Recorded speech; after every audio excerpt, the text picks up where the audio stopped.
মই এটা কথাতে মই আপোনাৰ কথাৰ প্ৰশ্ন উত্তৰ মই দিব বিচাৰিম যে আমি মুছলিম ছাত্ৰ সন্থা অসম এটা অৰাজনৈতিক ছাত্ৰ সংগঠন হোৱাৰ লগে লগে আমাৰ প্ৰত্যেকজন সদস্যই কিন্তু ভোটাৰ ৰাইজ গতিকে আমি নিশ্চিতভাৱে আমি ভোটদান আগবঢ়াম এতিয়া আমাৰ সংখ্যালঘু সমাজৰ আসলতে নিৰ্দিষ্ট কোনো দল নাই গতিকে এইটো কথা স্পষ্ট যে সংখ্যালঘুৰ নাম লৈ কেইবাবাৰো ৰাজনৈতিক দল গঠন হৈছে কিন্তু শেষত গৈ আসলতে তেওঁলোকে সাহস পক্ষৰ ওচৰত আত্মসমৰ্পণ কৰাহে আমি দেখিব পাইছোঁ যেনেকৈ আপোনালোকে যোৱা ৰাষ্ট্ৰপতি নিৰ্বাচনৰ ক্ষেত্ৰত দেখিছে আমাৰ অসমৰ সংখ্যালঘু বিধায়কসকলে আসলতে বিক্ৰী গ'ল বিজেপিৰ ওচৰত সেয়া কংগ্ৰেছৰে হওক সেয়া AIUDFৰে হওক তেনে ক্ষেত্ৰত আমি দেখিছোঁ যে আমি সিধাকৈ খোৱাটো অসুবিধা নাই যিহেতু আমি বেকাকৈ খাইছোঁ আমাৰ বিধায়কসকল যদি বিক্ৰী যাব পাৰে আমাৰ পৰা ভোট লৈ কেনে গতিকে উন্নয়নৰ জয়যাত্ৰা আমাৰ শৰীক হোৱাৰ ক্ষেত্ৰত আমাৰ কিয় ক'ত বাধা আছে গতিকে আমি দেখিছোঁ অসমৰ মুখ্যমন্ত্ৰী ডাঙৰীয়া আমাৰ চৰৰ মাটিসমূহ জৰীপ কৰাৰ কথা কৈছে গতিকে তেনে ক্ষেত্ৰতো অসমত আজিলৈকে এনে এজন মুখ্যমন্ত্ৰী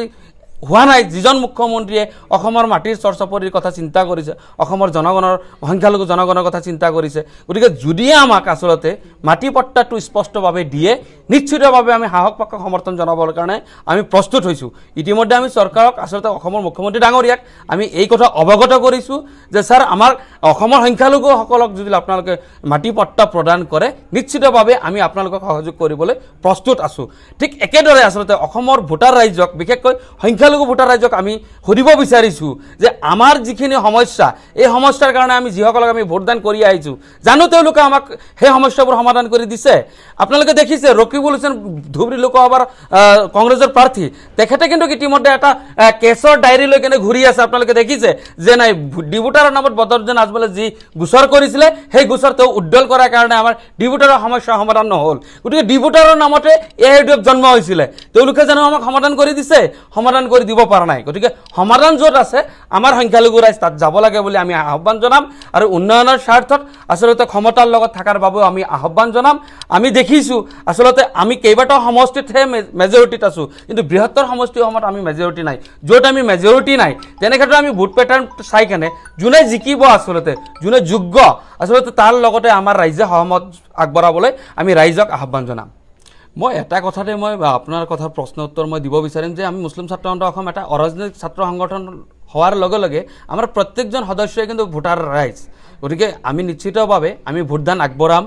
এতিয়া আমাৰ সংখ্যালঘু সমাজৰ আসলতে নিৰ্দিষ্ট কোনো দল নাই গতিকে এইটো কথা স্পষ্ট যে সংখ্যালঘুৰ নাম লৈ কেইবাবাৰো ৰাজনৈতিক দল গঠন হৈছে কিন্তু শেষত গৈ আসলতে তেওঁলোকে সাহস পক্ষৰ ওচৰত আত্মসমৰ্পণ কৰাহে আমি দেখিব পাইছোঁ যেনেকৈ আপোনালোকে যোৱা ৰাষ্ট্ৰপতি নিৰ্বাচনৰ ক্ষেত্ৰত দেখিছে আমাৰ অসমৰ সংখ্যালঘু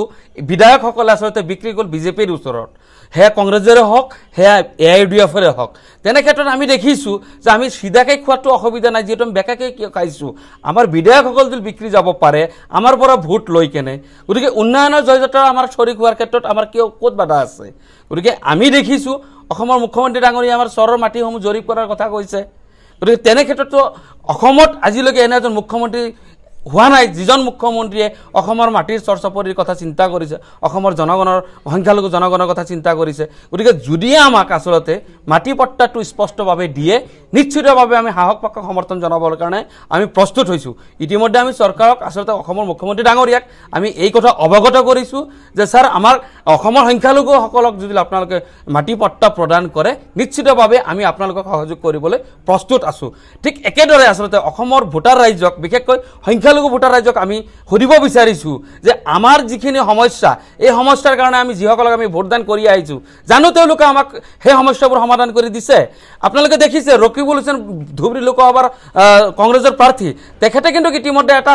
কেছৰ ডায়েৰী লৈ কেনে ঘূৰি আছে আপোনালোকে দেখিছে যে নাই ডিভোটাৰৰ নামত বদৰুদ্দিন আজমলে যি গোচৰ কৰিছিলে সেই গোচৰ তেওঁ উদ্দল কৰাৰ কাৰণে আমাৰ ডিভোটাৰৰ সমস্যা সমাধান নহ'ল গতিকে ডিভোটাৰৰ নামতে AIUDF জন্ম হৈছিলে তেওঁলোকে জানো আমাক সমাধান কৰি দিছে সমাধান কৰি দিব পৰা নাই গতিকে সমাধান য'ত আছে আমাৰ সংখ্যালঘু ৰাইজ তাত যাব লাগে বুলি আমি আহ্বান জনাম আৰু উন্নয়নৰ স্বাৰ্থত আসলতে ক্ষমতাৰ লগত থকাৰ বাবেও আমি আহ্বান জনাম আমি দেখিছোঁ আসলতে আমি কেইবাটাও সমষ্টিতহে মেজৰিটিত আছোঁ কিন্তু বৃহত্তৰ সমষ্টিসমূহত আমি মেজৰিটি নাই য'ত আমি মেজৰিটি নাই তেনে ক্ষেত্ৰত আমি ভোট পেটাৰ্ণ চাই কেনে যোনে জিকিব আসলতে যোনে যোগ্য আসলতে তাৰ লগতে আমাৰ ৰাইজে সহমত আগবঢ়াবলৈ আমি ৰাইজক আহ্বান জনাম